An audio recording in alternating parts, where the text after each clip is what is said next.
এই মাঠটা আমাদের বাপ দাদারা ওইখানে আপনার খেলা গেছে। মাঠটা খেলার পর এখন বাচ্চাদারাও খেলছে, এখন ময় মুরব্বীরা খেলছে, আমরাও এটা খেলছি। আমাদের বয়স প্রায় 60 বছর হয়ে গেছে, আমরাও খেলছি। আমাদের যে বাল বাচ্চা আছে তারাও খেলতেছে, এবং আমাদের এলাকায় যে এখন ছোট ছোট বাচ্চারা তারা এই যে মাঠটা আপনারা এখনো খেলতেছে। এই মাঠটা দখল করার জন্য কিছু ভূমিদস্যু প্রচুর পায়তারা করতেছে।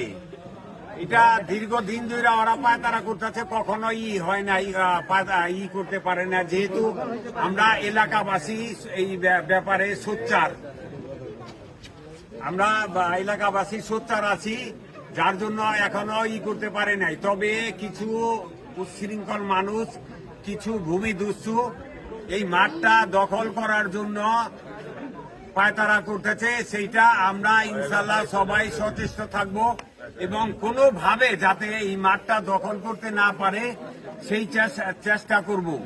কারণ আমরা তো এর আগে জানলাম যে যখন ওরা একটা নাম জারি করার জন্য চেষ্টা করতেছিল, তখন সার্ভেয়ার সাহেব আসছে এখানে, আইসা দেখে যে এটা খেলার মাঠ, তখন আমরা জানতে পারি